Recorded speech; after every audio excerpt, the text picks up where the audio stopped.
Here we go.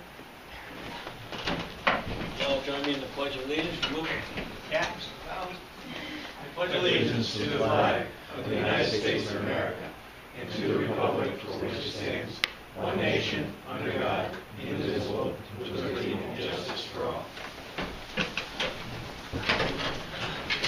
Item 3, public comments. Anybody wish? Mr. Lucy. Good evening. Dan Lucia, 145 Woodstock Avenue. I'm here to follow up on a complaint that I filed in 2012. It's taken 3 years to come to this point. I'd like to know if anything's been done about this illegal apartment, 137 to 139 Woodstock Avenue, which is still occupied. And I'd like to know if anything's been done about it. Certainly has. I have the information right here for you. Let me read this to you. I'd like a copy of that if I could. $2. Okay. Upon completion of an inspection at the above location, the following violations were noted regarding 2009 IRC/CT supplement, Connecticut Building Code. All of them building permits were obtained. Section 310, emergency escape from rescue openings. There was none there, and they're required. There was a minimum opening area, minimum height width, minimum open width, operational constraints, emergency escape and rescue, means of egress. In other words, there were a billion things that they found wrong, and it was cited, noted for the 3rd time, and let me finish. This is, the owner has applied to the ZBA 2 times, each time has been denied. I have sent this to officer and town council for court action. So that's in the court system right now, Danny. Okay. That's, these are all fine and dandy, that the opening area is illegal, and this is illegal, and the tread depth is illegal. The whole apartment's illegal. Right. That's all noted in there. So it's got to go to court. It's got to play out. And you did put us on notice about this illegal place. We're well aware of that. Our only recourse is to go to our attorney, which we did. Right. Through the building official. Yeah. And Norm has inspected it as well. And there's a million violations there. Right. So that's all I can tell you. So but it should be shut down. Yeah, it's up to them to determine. If we get the approval. Yeah. What does it normally take? What's the normal time on this? Well, I would say 30 days. He also gives a $25 a day fine if they don't comply with certain things. All right. Well, that's a whole other thing. That was $25 a day. I got one. Hey, give me a minute. I'm just taking a bunch of papers here. I'm going to go over my 3 minutes, and I'm going to like it. You go over 3 minutes and I'll bang the hammer down. You're out. Okay. Gotta just come back to the next one. You wait till the end of the meeting. Make sure I find the right one. Well, Danny's looking for that. Okay, I got it. You notice he's been giving what you expected? Okay. Okay, bear with me. This is as far as fines and everything like that. Uh-huh. Okay, it says, this is, I guess, Title 8, Section 12, probably about the 3rd or 4th paragraph down. And here it talks about violation continues. But if the offense is willful, the person convicted thereof shall be fined not less than $100, no more than $250 for each day that such violation continues, or imprisoned not more than 10 days for each day such violation continues of both. And the Superior Court shall have the jurisdiction of all such offenses subject to appeal in other cases. Well, the court could fine them $300 or whatever it is a day. Okay. No, I think they have to show that it's willful. I don't think we can make that justification. I think that's up to the court. The court to show is willful? I believe so. It's up to them, Dan. But like I said, to ease your, I don't want you to have a heart attack. You got to calm down. It's everything you asked us to. We were put on notice. Yeah. We took it right to Bill, and the building inspector gave him a full report. All right, because Bill's had it in his hand before. It's just, I don't know if he dropped the ball or just, I don't know. But, like I said, there's a girl living there with her mother. On the first floor. On the third floor. Who's living on the second floor? Nobody. Nobody. And somebody lives on the first floor. The owner, well, the former owner and his mother live on the first Okay. floor. So the second floor is... Second floor, yeah, all you do is empty it out and shut the third floor off. That's a reasonable thing to do, and I think Option. Lee Post told him to do that. Right. And he put a chimney up there on the third floor, so... Yeah, well, What can I tell you? and like, that's, that's what makes me worry so much, because of the pellet stove that's there, and the way it's set up. The chimney comes, I don't know if you haven't seen it, but I'm sure Lee, it comes right out next to the door. Our fire marshal has seen it. Has seen You it. know, you went and looked? Oh, yeah. Good, well, I'm glad. All right, thank you. Okay. Approval of minutes, item 4, June 1st, 2005. Motion made to approve the minutes as submitted. Just very quickly, I had mentioned to Denise that our discussion about the farmer's market vending ordinance thing was held last meeting that we had. Lengthy discussion, but there's nothing in the minutes about it, so if we could just amend the motion to include that discussion took Can we place. do that after somebody seconded it, so we can, Yes, the so second. somebody would second, then you can... Who was the second one? I don't know, I thought I heard, maybe it was you saying something. No, no one seconded the motion. I'll second. Motion, all right, now second, now. Okay. Doug makes a good point to add the discussion of the East Putnam Firehouse as a possible site for a farmer's market. Okay, no, never mind, motion to say that. Yeah, thank you. With that addition, Yeah. all those in favor? Aye. Opposed? Ayes have it, so ordered. Petitions and communications, we have a letter dated May 26th from Wheeler Brader regarding the 60-day exceedance notice report, and a letter dated May 28th from Wheeler Brader regarding discharge monitoring, April 2005, and this report can be reviewed in the mayor's office during normal business hours. And lastly, a letter dated May 28th from Wheeler Brader regarding the closure and post-closure financial assurance mechanism update. So all those letters can be viewed All as... right, so. Question, Peter. Yes, Tony. I'm going to direct this to Doug because we never really received a satisfactory No, we had, response from them. And this only goes to the crux of the problem whereby they continuously are having issues there. And they've hired counsel to see where they're going with this. So, I don't know, but it seems to me we ought to ask him to appear at one of our meetings and give us an update of where we stand with regard to the questions that I've brought up continuously over the last several months. Okay, since I haven't got a satisfactory answer to that question about the 6-day exceedance, I asked our town engineer, Bob Griffin, to look into it. He was supposed to have provided us the letter. I have not received it to date, so he can go into the history of it and to see why we stand where we are now in terms of this exceedance continuing. So. Yeah, and this other And one... the other thing is the state gets these reports. It's primarily for the state. They haven't raised any I used to concerns. run and be involved with Well, based on what I hear back from environmental our issues, so that's the reason Based I'm based bringing on it what up. I hear back from our our engineer, Bob Griffin, I'll ask to, once that letter's received, I'll ask Don Musil to respond to it and come forward next week. Thank you. Okay. Item 6, reports of standing committees. General Government Committee, Still working on it. okay.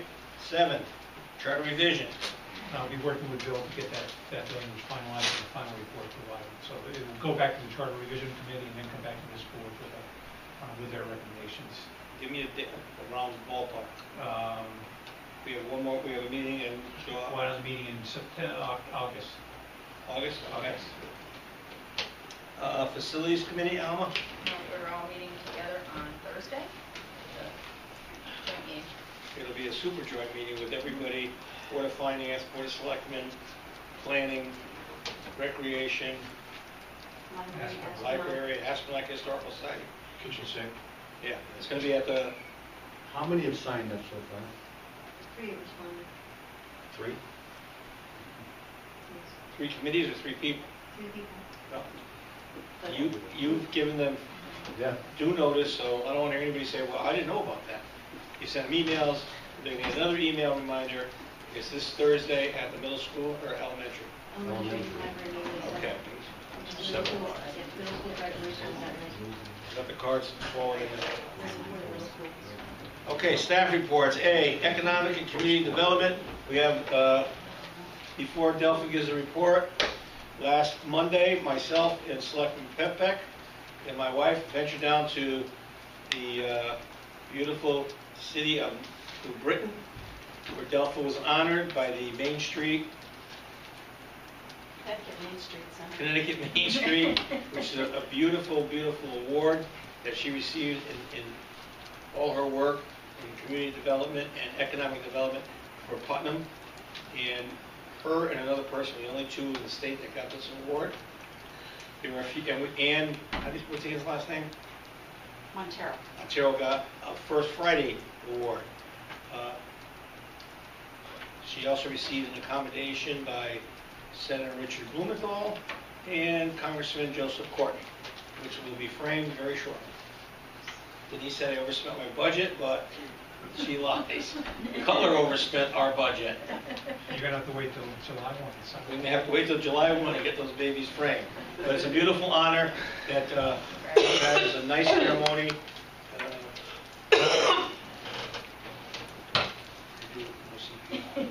Why are you framing the congressmen? In honor of Delphi. I want the congressmen to frame that. So Delphi, you have a report? Otherwise, just Yeah. Go. I mean, okay. Oh, the only addition I have, you all have the report, correct? Right. Albeit late. The only addition I have, and I spoke with the mayor before this, that's why I didn't put it in my report until I updated the mayor. The town of Putnam has been invited to be a pilot program through the Connecticut Main Street Center and the Yukon Extension. It's a program that's being brought from, I think it's either Michigan or Wisconsin, but it's called First Impressions. And what it is basically a community exchange. They pair you up with a community of like size, like interest, and that kind of thing. A team of 8 or 10 people from the community go to their sister community and give the first impression. There's a guideline booklet to follow, and it looks at, through fresh eyes, the other community, and you are in turn also being judged on your community. And it's everything from development, economic development, housing, that kind of thing. Sometimes when we're working in a community, it's very hard for us to see the forest through the trees. If we've been doing it the same way, we see the same things every day. I know that we've all visited other communities and we say, wow, I wish we had this, or wow, we're doing a better job at doing something else. So this is just us viewing another city, that city coming to us, and kind of rating us through a matrix. So we will be the pilot program, and we are going to be paired up with Collinsville.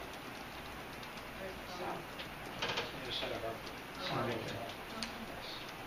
Does anybody have any questions on Delphi's report? Yes. Yes, I have 3 questions. 3 questions. Oh, people. We talk about the brownfield program at Cargill Falls. I guess we awarded the job to Citron. What is the cost of the project? It's $379,000, maybe. Don't quote me, but I can give you the exact figure. Yeah. And what's the timeline on that? We don't have a timeline yet. It depends on when we get all the permits and that kind of thing, utilities. We've been going through with Palo for several months. We won't know until they do the, we get a schedule of events, everything from permit, and we have to set up porta potties, we have to set up fencing, we have to set up, that takes a good month to 2 months. So we don't have that yet. Okay, now I understand the governor's cutting the budget on tourism. How is that going to affect us? Well, I don't think we've ever really used the governor's Do we have budget any, for tourism. nothing at all? No, Because I it's go like to- 9,200. I go to tourism meetings and, you know, there's a lot of money soaked into Mystic and those places that are kind of the destinations. I think we're pretty good at our own destination. Well, we came in number 2 in the last report. Now Well, we wanted- that is a fanfare.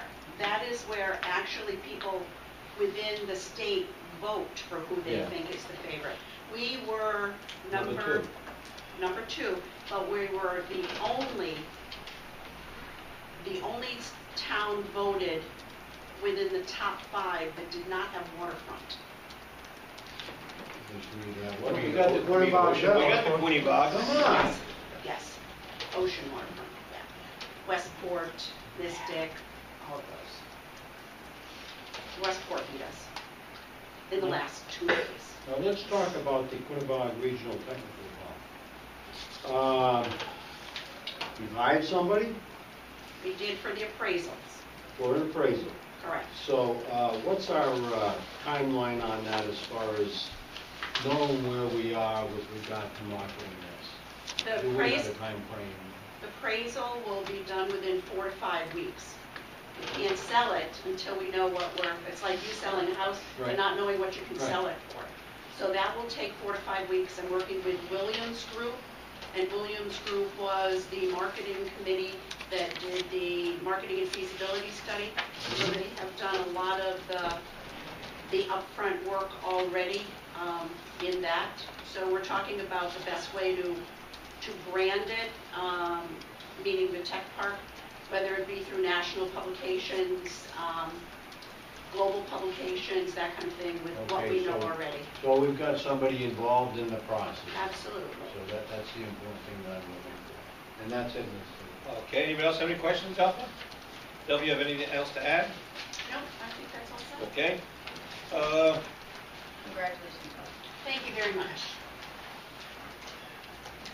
Building officials report, we received that, and after Renee hounded me to hound the building inspector, we get a pretty good detailed report on what's blight, what's not blight, and the action he took, just as I reported about Mr. Lucy, and that's, again, our hands are tied, and it's in the legal system right now. And it's, as I said to one citizen, I would rather work with the government of Russia than our own Hartford, because the way they work is like slow motion. Town planner, Danny Dunn, do you have anything to report? Other than the report, a couple of activities over the past week. I went to the annual meeting of the Connecticut chapter of the American Planning Association. Very good conference. Legal and ethics and MS4 and a lot of things that are going on. Also met with the representative for the microgrid project one more time, and we looked at the electric bills for town buildings, and we're determining what the load will be and what can be done to conserve energy generally, and so. Thank you, Don. Anybody have any questions for Don? Okay, the town administrator's report, number 9. You received Doug's report. Yeah. And I'm sure Peter has at least one question. Oh, yes. Great job, Bill. Great Nice report. report. First bullet point. Are we on schedule with regard to actually the first and 2 bullet points? Yes, we're on schedule. We're on schedule based on the fact that we got started late on the bridge, so we're still a couple of weeks behind from the original scheduled completion date. So the thing that might hold up is we might not have the final pavement down on the bridge by December, so we might have to wait till the spring. How about the water line installation? Could you tell us a little bit more about Okay, that? the water line is being covered under Beta's Contract 2, which is the bulk of the water line project. And that was just advertised today. In fact, it was in the Hartford Press this morning. And the bids are going to be opened up on July 15th. as soon as the bids are open, we would be looking at possibly a September construction start date. And the first priority is going to be is to run out line from the sewer treatment plant down to the line and through the tech. So That'll be the first thing. Another good news I have for you today on the sewer lift station. We opened up the bids on June 11th. The apparent low bidder was $318,000, and that was Associated, which is the firm that's doing our other sewer lift stations. We don't, if they check out in terms of the bid specs and their pricing, we don't have a long time in terms of issuing them a notice to proceed, so that can get started pretty And you know what their work's like. Yes, and then we know what their work like, and we're happy with the work so far. Okay, going along to the next page, 2, as far as the collective bargaining process. Will we meet this timeline of June 30th? Actually, I think it will be very close to June 30th. We had our initial meeting where our initial proposals were traded back and forth. We have one more meeting, and that's June 25th scheduled, where we still have the opportunity to exchange proposals with anything at that point. We don't think there's going to be anything major that will be coming up on the June 25th meeting. I was going to say, what's your take on it? Yeah, I think that, you know, if everything, basically there's no new wrinkles in terms of what's been presented to date, I think, you know, we're in pretty good shape in terms of being able to come to an agreement with them. But it'll probably be more along the lines of a, you know, during the month of July period. Yeah, because And sometimes anything- you go beyond. Right, and everything will be retroactive to that. In the meantime, our existing contract stays in force until that time. Okay, I think the last question I have, no, I didn't, regional YMCA, are we behind on schedule on this right now? No, they're way ahead of schedule. Way ahead, yeah. That's what I wanted to make sure, that's why I asked. the Have you gone by question. Kennedy Drive today? No, I went, Today, they brought the I went beams, last Thursday. the bridge, and there are, I can't bang a nail straight. They have these huge white things that look like a giant crane that they're gonna assemble, maybe to lift the things on there. Yeah. And they were working, it was pouring rain out, they were working. It was beautiful. Better than at the bridge. Oh. man. I will go there. Okay, nor will I. Mr. Mayor? Yes, sir. Could I ask a question during this time? Certainly, Delpha. Doug, correct me if I'm wrong, but I think that the Tech Park Bridge is a Massachusetts company. Yes, I- Tully. Tell me. I think some of the work that we've been doing were in Massachusetts companies. The Paler Property Award that was just made and the Cargill Falls Award that was just made were to two Rhode Island companies, because we base it on they have to be the lowest bid. Is there something that the mayor could bring forward to, at the state level, that we're trying to bring businesses into Connecticut? And what we're doing is, whether it's grant funded or whatever, we're sending our state dollars out of the state by awarding to the lowest bidder. Could there be some caveat that somebody can look into, that sometimes it doesn't have to be the lowest bidder, but if it's the lowest responsible bidder, you know, within, because some of this has been within a couple $1,000s, that we would be allowed to keep some of this money in state? I have addressed those in charge of, especially this little bridge here, near Winnie. I said it's a Connecticut bridge built in a Connecticut town, in the state of Connecticut, and you award the bid to a Massachusetts company. And I said, whether it was thousands of dollars, it doesn't have to be the low bid. You can prove it's the next highest or the next lowest bid. Within reason. Which is just as well, and it's a Connecticut, I think you should get the edge. I firmly believe you should always hire within first, and obviously, it just doesn't work the way. But the prevailing wage in Connecticut is one of the highest in New England. Consequently, our bid, the bid price you get, are always higher than Massachusetts and Rhode Island. If we took the prevailing wage out of the picture, and if we asked them to bid on the projects with prevailing wage being a separate bid, we can't do that. Can't do that, they'll burn the town hall down. But what I'm saying is, that could be the tipping point, that if the contractor came in, other than prevailing wage, if the contractor came in and his bid was lowest, without figuring the wage into it, that because the state has mandated that the prevailing wage is the highest, then the tipping, then without the wage part, it's, other than labor, then you have the services part. Maybe that could, it's, you gotta be creative But in this it's part stuff. of Connecticut, he hit it on the nose. Yeah, It's their rates. When we go out to the high school, because I'm on the building committee, we come up with the same thing. so Connecticut's We not go, getting, we go out to bid, and actually, we try to accommodate a lot of the local towns as best we can. But outside of that, very seldom do we have somebody from Connecticut. If so, though, I'll say it comes from the Gold Coast, believe it or not from around this sector at all. so because of that, our Connecticut workers aren't getting the job anyway. They're not getting the job. So they're not getting the prevailing wage anyway. They're not getting the So, I prevailing. mean, if the bids could be split so that that could be the tipping point, then that's the leverage that you can, it's, I was just thinking, I'm meeting with Danny Rivero and May Fletcher next week. it's gotta be DEC, DET. And, well, they have a bigger voice than I. Or- So, you know, maybe they can push it one way or the other. Because May did a good job of getting, the hospital's gonna lose about 12 million, she got it down to, they're only losing a couple million. So she was, worked hard. And Danny, even though they're not in session, was in Hartford today, trying to get money back to Connecticut, to Putnam, see that we're being shorted about $750,000 with Senate Bill 1. So he was out politicking and lobbying to get money back to Putnam, Thompson, and parts of Killen.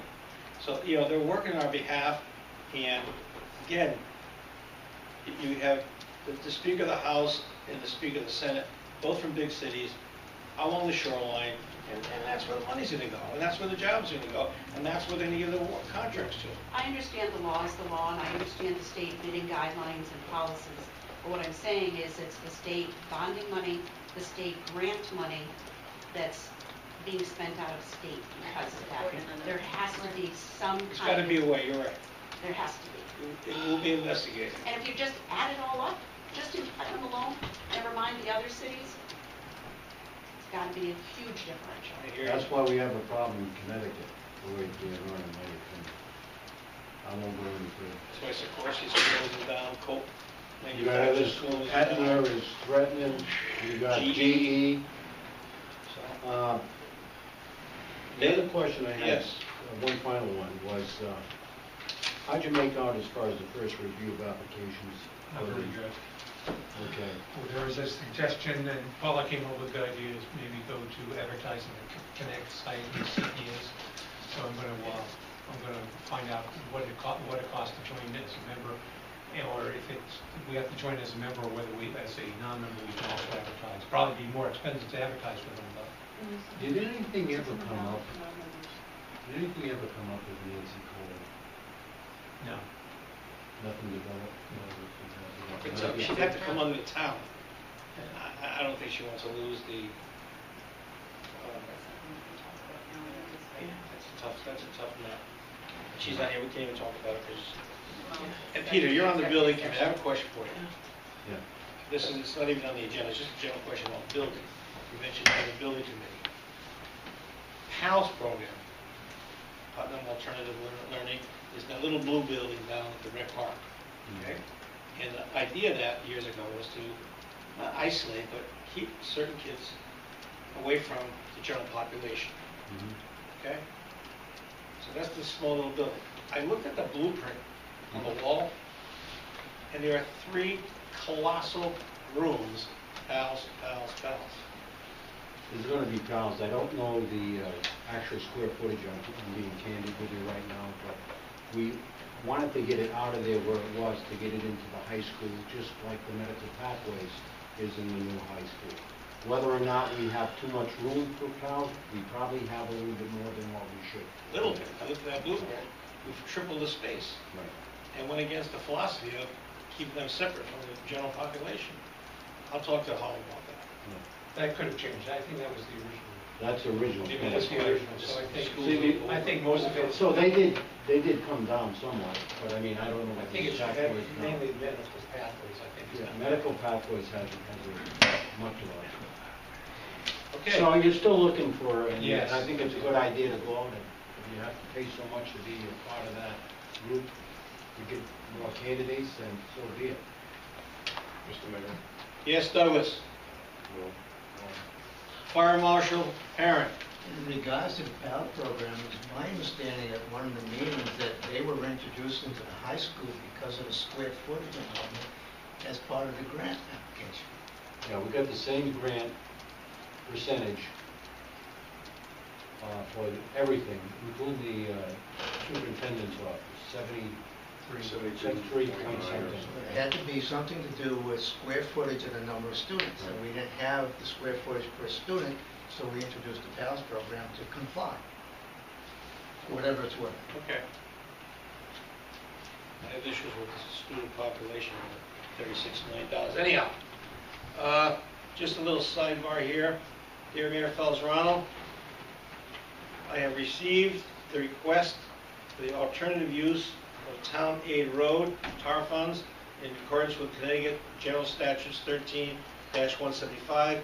The request to use TAR funds to purchase the following equipment is approved for Putnam: a four-wheel drive dump truck and plow, and implements for the John Deere tractor used to clean sidewalks of snow, sand, and sleet. Yours truly, Benjamin Barnes, Secretary. So that's good news. Next, Quinnebog Regional Tech Park. What are we supposed to discuss about that? Nothing, it's just. Come along, wait for Delphi to give us the appraisals. Okay? 2, Sabin Street. We're having a joint meeting, however, our illustrious town administrator found in the deed that a lot of people didn't realize that when it was purchased by the town of Putnam, so correct me if I'm wrong, there's a stipulation, you have it right there? No, I have it in my. Okay, there's a stipulation that it's for passive recreation, whatever the hell passive recreation means. We looked at it, I looked it up, and it's like nature trails and hiking paths. It's not supposed to be for football or soccer or whatever. So there could be a problem. It's the whole deed. Doug brought it to Bill Sainage so he could check it out. And what's this one? Oh. And we'll see what happens. It doesn't look good. We had discussed that at the facility study group meeting months ago. And if memory serves me correctly, I think Nick Longo thought that it wasn't a deal breaker, that it could be dealt with. Okay. Well, hopefully we'll get an answer before we have that joint meeting. I have it referred to Bill Sanders for this, because he's going to be with us on Thursday. Bill's going to be there Thursday? Good. All right, so we'll get an answer one way or the other. Hate to pit one lawyer against the other lawyer, but that's a lot of good land up there if we get nixed on that. Ground lease extension. Douglas, can you shed some light on the ground lease extension? That will be the subject of well, you've already had a presentation on the ground lease. Nothing has changed since you originally made the presentation by Scott. Now it's decided that with the budget put to bed, that it's time that we can move forward on considering what was negotiated by that committee. And so between the committee, the chairman of the committee, and also Wheelbrader, they thought they would put it in a process to consider the ground lease extension. There's a public hearing scheduled for June 24th. Yes. And then it's going to the Board of Finance this next Monday. It's going to the Planning Commission Monday. It's coming back to you. You're already scheduling the town meeting for the 29th. Yep. So the process has started to consider reviewing that ground lease extension. Oh, you have anything to add to that? I don't see your financial as part of that. Okay, good answer. Someone asked you for number D. So is there a vote required on this? Yes, you have to set the town meeting date for July 29th. So moved. Motion made, second to set a date for the town meeting, and it's July, what, 29th? 29th. At 7 o'clock, for the purposes that were stated, which are the ground lease extension and $39,000 appropriation. At the middle school? At the middle school. What date? 29. 29, July. Motion made, seconded. Any discussion? All those in favor? Opposed? Any abstentions? Ayes have it, so voted. We're not going to talk about the finance director. Doug gave a report of that already. What? Oh, no, we're in good shape. So you only have like, what? 4. I have one that I'd like to review with you. So, and I have some other ideas. Okay, item Is that 11. going to me? Yeah. Item 11, grant considerations and updates. You have anything on that? Well, you've got items to approve. One is the emergency management grant. This is the emergency performance management grant, which is the annual grant we receive from the state of Connecticut. And it's to help us offset the cost of our emergency management department and the salary of our emergency management director, Ed Perrin. We get 94, I believe our allotment is $9,400 a year. So, Motion made by Alma, second by Owen for the authorization to approve the resolution to submit the application for the 2013 emergency management vote. we might not receive as much that year. They've increased the allotment each year, so we might not Very get as nice. much. Any discussion Until on we that? still have money. Huh? Until we still have money. Well, we have money, so we get reimbursed for it. Any more discussion? All those in favor? Anybody opposed? Ayes have it. B, authorization to approve resolution to submit 2014 emergency management grant. Same thing. situation? Different year. Okay. Same people made the motion and the same people seconded. Any more discussion? Let Doug assure us when you get more money. All those in favor? Aye. Anybody opposed? Ayes have it, so ordered. New business. Nope. You got another item to add to the contract under grants is a master contract for streaming video services. This is through the Connecticut Regional Council of Governments. They act as the contracting agency. So this is for our video streaming services in town. Yeah, so it'll be on the Minute Maid Network. Where is this? We have videos. Is this an add-on? I moved that we add this to the agenda. What video stream services? Well, let's get this motion ready here. We got a motion to add it to the agenda and a second. Discussion. What video stream services? What are we talking about? It's to the agenda first. Yeah, I'm gonna vote that. All those in favor of adding it to the agenda, signify by saying aye. Opposed? Okay. Now, Doug. Doug? I would imagine this is for video streaming services for all our meetings. To add it to our website. It's free. It's a grant. Makes sense. We were one of 6 towns that were chosen for the project. We were the pilot, one of the pilot towns from Tennessee. I knew we weren't doing that now, that's why I was wondering if that's what this was. We were at Putnam Street, 6 hours for us. We don't update it. This will put the.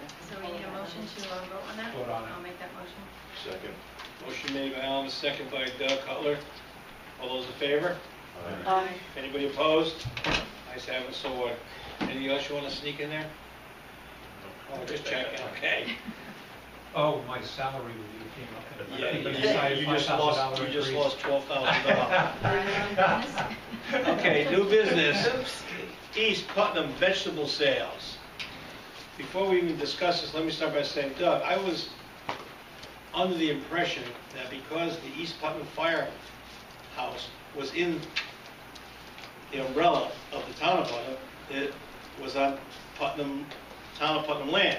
I was corrected severely by your namesake this morning. I did some research on the thing, and if you want to sell stuff at the farmer's market, you can sell anything you want up there. However, I took the liberty of an introduction to Connecticut farmers markets. So I made a little packet for you and everybody in East Putnam. And the second thing is on unprocessed fruits and vegetables and suggested insurance coverages. Because if anybody slips, falls, gets hurt, or chokes on a tomato seed, East Putnam Fire is liable. Just make sure you know that. I don't think the town of Putnam can stop you from doing that, but there's some interesting reading here. Right. Again, that's good news, but my request from the board didn't have anything to do with the fire district per se, because this is something that, again, we wanted to do autonomously on our own property. It's within the town of Putnam. It's very difficult for people who have small farms or hobby farms or grow vegetables on the side to sell these things legally, because they would come under the vending ordinance. And what I proposed before our board was for town of Putnam residents that want to sell agricultural related items, could we ease the restrictions, ease the mandates on the vending ordinance so they can do it? Because in order to be legal, let's say we at the East Putnam Fire District said, hey, everybody who pays tax, anybody who pays taxes to the East Putnam Fire District that wants to sell veggies or eggs or anything farm related, come on down on Thursday nights. I don't think anybody could show up, because they'd have to go through a police background check. They'd have to pay $250 in fees for the background checks, fees to the town for the permit. They'd have to get badges made up. They'd have to hold $1 million worth of insurance and go through all kinds of other red tape in order just to show up. It wouldn't be worth it to them. So what I was hoping for was for town of Putnam residents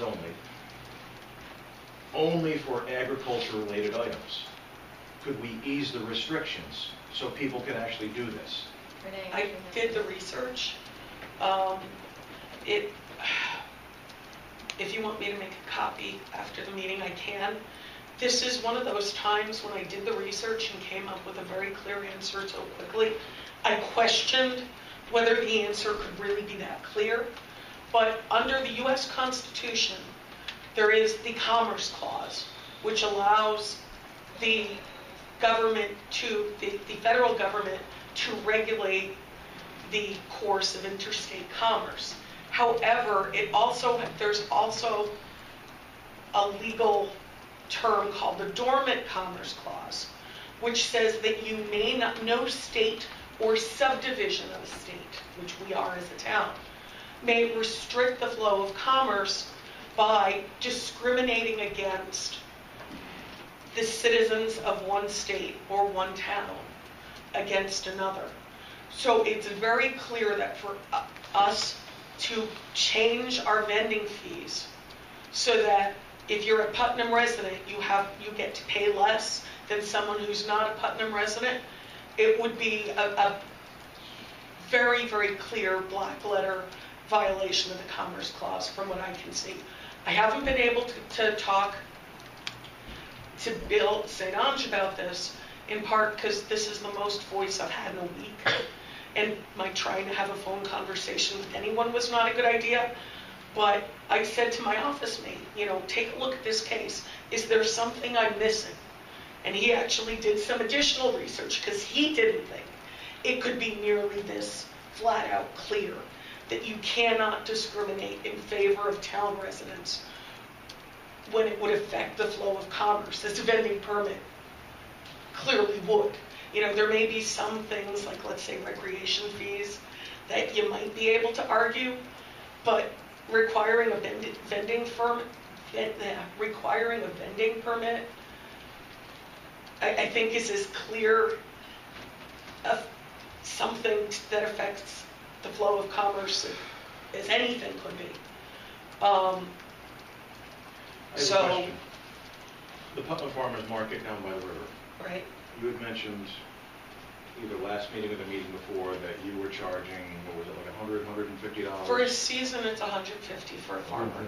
No matter, as long as you're located within the state of Connecticut, if you're a farmer, so long as you're growing your produce in Connecticut, and there are exceptions also to bring in Connecticut grown produce from another farmer in limited circumstances, or if you're a producer of food items or even for our artisans, you must be making them in the state of Connecticut.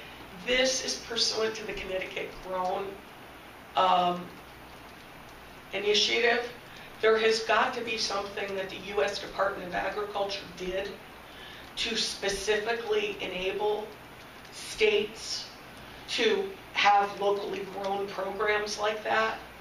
I haven't looked into that, but the federal government had to have said to states, you can do locally grown initiatives, but a town on its own can't just have different fee schedules. My question. Oh, okay. I may have answered the question you weren't asking. My question is, every single vendor down at the Putnam Farmers Market, have they gone through and satisfied every single requirement of Putnam's vending ordinance? No, because we are a town farmers market. And as such, we would be paying a vendor fee to the town. We, the town, would pay a vendor. No, because they're participants in the market. Okay. That's kind of where I'm getting at. We're making an exception for farmers down there. Well, and perhaps it's not exactly an exception. Why can't we make an exception for people right here in Putnam? That's why Tony gave you the paperwork about starting a farmer's market. I don't know this. I don't know this for sure, but arguably, if a group of the people you're talking about got together to form a farmer's market, it's possible that they, as a group, could pay the vending fee and have that cover everyone in the market. I haven't done that, so I don't know for sure how that would work. That could be the way to do it. That could work. I don't think the thought process was down at the fire district. Right, I know it wasn't, that but we want to start a farmer's market. Right, We simply want to allow people within our district that pay taxes to us so we can operate and have that building there in the parking lot, that if they grow produce, if they have chickens and they want to sell eggs, that we would allow them to come on down, say, whatever day a week, and sell their wares, much like everyone did over at the Dunkin' Donuts. No, that's not how they did. They were a organized farmers market certified by the state, and they have been for years. I understand that. But what I'm so it's not just, you said just like that. It's not just like that. What I mean is Dunkin' Donuts gave them the space, much like we want to give other people the space. Right. But I don't think these other people can take advantage of that space with the current regulations. That's what I'm getting at. Right, but which is why I'm suggesting find out whether if they did that, would they have to pay the vendor fee for just the group rather than individuals? Because we cannot charge Putnam residents less. We can't do it. I have never researched a legal topic with this clear an answer in a career of 20-some years. I mean, I haven't confirmed this with Bill, but I would be very surprised if the plain language of this Supreme Court decision was not, in fact, the law. We cannot do that within the guise of the U.S. Constitution. That trumps us. That trumps what you want to do. It trumps what I want to do. But I'm trying to, and Tony's trying to give you another way to do this that might give you a way to have that venue for your East Putnam farmers to sell without each one paying the vending fee. Alpha. Back to your question about Dunkin' Donuts and that kind of thing. For 30 years, the Northeast Farmers Market Cooperative moved from place to place to place. They were not charged, whether they gave Dunkin' Donuts or they were in Jade Gardens parking lot for a while. They did it for 28 years before we built the market pavilion. And that was pretty much because we understood the importance of agriculture. And to your point about supporting the fire department, the same way we have our vendors pay fees on the Saturday market is for the upkeep of our pavilion. It's kind of the same thing. But we have certain mandates which are under the guidelines of the Department of Agriculture of the state of Connecticut. I don't know if you're asking all of your people who want to sell their eggs or tomatoes that they have to have a state sales tax. They are creating an economy, they're selling something. We mandate that they have a sales tax use form. I don't know if you're asking for that. It's a cash business. One of the other things is, and I'm just precautionary measures, you could have someone, and this is why the state of Connecticut DOA made these mandates, is you could have, under Connecticut Grown, you could have someone who goes to Pallades Market or goes to Boston, you know, a couple mornings a week and come back and say, this is fresh produce right out of my garden, and, you know, the backyard farmer who has a 20 by 20 plot is selling, you know, 50 boxes of vegetables. So it's just that fail-safe thing. And another is any farmer's market that's under the auspices of Connecticut Grown has to provide a crop plan to the state of Connecticut. So when we're asking fees and that kind of thing, that's to protect all of that liability that we're requesting of the farmers.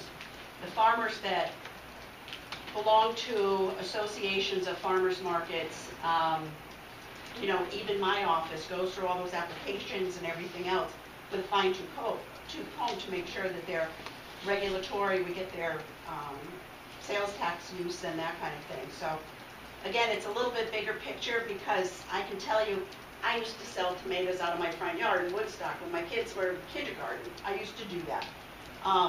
And I didn't have a sales tax number and that kind of thing. So I understand the exact premise that you're trying to do, but a farmer's market, if you're calling it a farmer's market, is a little bit different. Again, I didn't want anyone to get hung up on the words farmer's market. We just wanted to provide space. Okay? That's it. Just be careful of the sales use tax numbers and all of that kind of thing, because you're providing a place for them to sell things. So that's, you know, I don't know any of the liabilities, regulations, it's just cautionary. Doug, you really pride yourself in a lot of East Putnam on the firehouse, which is a beautiful building. But no business should operate without the proper insurance. The right coverage provides protection for both the business owner and the customer. In today's society, no one should gamble with their livelihood. Two types of insurance: purchase a farmer's market and or farmer market vendors. Overall liability, slip and fall, and product liability. You know, I just can't see why you would want to put the East Putnam Firehouse in a position where someone falls and gets hurt on their own. No one's tripped. They did it on their own. They're close. You're liable. Denise goes up there and buys a thing of tomatoes. She gets sick and dies. Her family sues you. You're going to pay. The vendor and East Putnam Fire. And that's the problem. That's what made. That's why I spent a lot of time going over this. I said, let me get the best thing for Doug and East Putnam to just read this stuff out. And if Renee would be so kind as to give you the federal stuff, and if you want to, like, there's no, I can't stop you from selling stuff in your driveway of Cutler's Farm. And neither can the federal government or the state government. However, when you and Pete and Owen and Denise and I decided to all sell on your corner, we've created a farmer's market. None of the food has been inspected by USDA. None of the food has been, you know, so I just think there are too many. It's a great idea, and I applaud. And I applaud you what you're trying to do. However, I think, you know, the risks are better than rewards. The rewards are greater than, however the hell that says. But I just think it's too much. You have too much to lose in the game. And the few dollars that the people make selling their products, which is good, can crumble themselves personally and the East Putnam Firehouse. The other thing I would be worried about is the fact that it is a cash business, and if they're running it, and unfortunately, there's if it's a cash business and they're not using it as income on their income tax, you're opening up that Pandora's box. Because now it's drawn attention to the fact that they have cash. And I'm not saying people, you know, I'm But not saying they don't somebody- report them. But somebody may report. Say, somebody may, yeah, exactly. Then there's a thing about scales, if they want to sell Oh, yeah. by scales, who's regulating the scales? Yeah. Are they in Yeah. compliance with the state? You know, there's a whole, I mean, I spent at least an hour and a half reading all this stuff. I was going crazy. There's 47 points on having a farmer's market. Yeah. And then there's a different thing about eggs. That doesn't go into the farmer's market. There's Oh, separate you sell egg eggs? licenses and regulations Yeah. to sell eggs. You That's sell not eggs? unprocessed fruits and vegetables. We have farmers who sell eggs, yes. And they have to comply with the With state the- licensure and It's another thing. the regulations. And you see signs all over the place, eggs, you know, but you could drive in that guy's driveway and buy a couple dozen eggs, no harm, no foul. But when you put them in the market, different ballgame. Well, I would say if they're putting it, I would put that a little differently. If they're selling it at the base of their driveway, it's at their own risk. Right. As soon as you sell an agricultural product, I hadn't known this till today, the definition of farming or farmer in agriculture, as soon as you put an agricultural product out for sale, including just me selling it to you, you are now a farmer and you are now participating in agriculture. And as doing such, like there are the regulations for eggs and what have you, if you want to take the risk and sell eggs at the foot of your driveway without being appropriately licensed and what have you, then you run the risk of having the state come down on you for failing to comply with state regulations. Same with if you're selling stuff at the foot of your driveway and you don't have a vendor permit, the town can snag you for that. But And I can see a state inspector come down to East Putnam and say, I want to check your crops. There's somebody from East Putnam says, touch my stuff. Because, but I'm an inspector. You have a farmer's market. He has the right to do that. You know, so there's, I think if you read some of this stuff and then come back and say, I want to do this farmer's market, you just say, nah, I'm right and you're wrong, or you're right and I'm wrong. Just too risky. Huh? Just right here, it says that everybody who is in the market, they have to show at least $300,000 of insurance for each person who's in that market. So I don't know what for that's each going farm, to cost. well, that's not a big issue, actually. I spoke The to some farmers $3,000 down you there. can get on your, 300. no, the $300,000 you can get fairly easily as a add-on to your homeowners. But still, if it costs $200, maybe you're not even going to make it. I don't think it costs that much. Yeah, it's under We don't have an insurance being here. I have no idea. But I just think it's just too It's not as hard risky. as people think. Unless East Putnam wants to assume all the responsibility, which I think you can't put that brand new place in jeopardy. It's too nice of a place. But it's up to you guys. I mean, but the permit, the town can't create a separate fee schedule, but the other stuff, the risk's up to you guys. Good, thank you. Okay. B, authorize the mayor to sign Eversource Yankee Gas Expansion Project Development Agreement.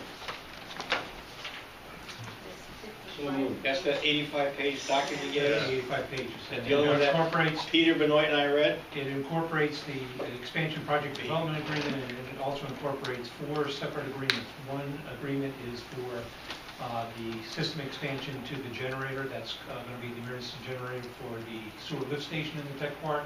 The other one is for the service to the regional community YMCA. The other one is for system expansion phase 1, which is the 2015 Putnam High School project, and Pete knows this one in terms of the initial provision of gas for the high school project. And then the second one is the system expansion for phase 2, which will bring gas to the entire Putnam High School project in 2016. They did this for a reason, that as a portfolio, the Yankee Gas and Eversource is looking at gas expansion throughout the town. They also did some work in terms of looking where there's going to be possibilities for future gas expansion. It's also tied into the fact that I brought to your attention that there was a possibility that they would have to upgrade the Arch Street generating station. So what the bottom line that this has come down to is based on what we have to date, which is the high school project and the tech park project, for the price of $429,546, we're getting all of that accomplished. Most of that $429,000 is going to be accomplished through my grant, or through the financing that we receive for the tech park, because the brunt of the gas is going to be provided not only for the YMCA, but to fulfill the remainder of the technology park. This also incorporates into the fact that future gas expansion will not require us to put in any further money for the renovation or upgrade of the Arch Street gas gate station.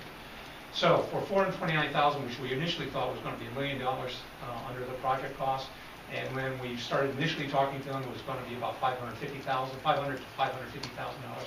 We now got this all down to $429,546. The only caveat I would have is that if you authorize the mayor to sign the Eversource expansion project development, that when you get to the service to the regional community YMCA, that it cannot be executed until after we have a site agreement developed with the regional community YMCA stating that as of the date when that gas line is installed, that they take full responsibility for Should we talk some more so you can get this down on? that. I don't think we're going to be able to get it down. I think Just I'll ask appreciate It it. even came down, I think you had the figure that you had in there was what, 430 something? So it even came down, the last one I have is So 429,000. wait, so should we wait and get it down to like 400? No, I don't want to take my chances. The same fun you've done good. And the thing is, they will take the full responsibility for installing all the gas lines. So they will bring it down from Park Street to across Sunset, across Kennedy Drive, and down Kennedy Drive, across the bridge. We will work with them once they get on the west side of the bridge in the tech park, where Gerber Construction to reduce. That's another thing, because we also have Gerber Construction under contract to help us with the road and also the installation utilities. They're going to help us in terms of digging the trench for the gas company, whatever company they use. If they use RH White, they were the ones who put the gas on the bridge over here. They did a very good job. They're a very reputable company. We're hoping that they're From Massachusetts? yes. In So we like that. 2016, They can do Good it. for now. 2016, we get the gas for the high school. Yes, but this year gives you the burners for the what? Is it for the kitchen? Or heating hot water? So all this money is, we have this already. We already have this out of the $7.735 million that we had through the Plymouth Tech. So it's, what I thought we were budgeting $1 million, I down to $429,000. And we aren't responsible for doing any bidding or anything like that. It's all on the gas company. The other thing is that when the gas company installs the line, they own the gas line. It goes on the property tax rolls. So they take it out. Anything goes wrong, they're responsible. I will make that motion. Oh, then I'll second that motion. I need approval for not only the project development agreement, but all three of the expansion, with the caveat on the YMCA that we do not execute that portion, that agreement until we have a site agreement with the YMCA. So can you repeat your motion, Peter? I make a motion to accept this, but I'll go along with the amendment that you just disclosed. Second. Okay. Is that, I'm sorry, Motion by Pete, second by Alma. that's B1, B2, B3, not B4? That would be B2.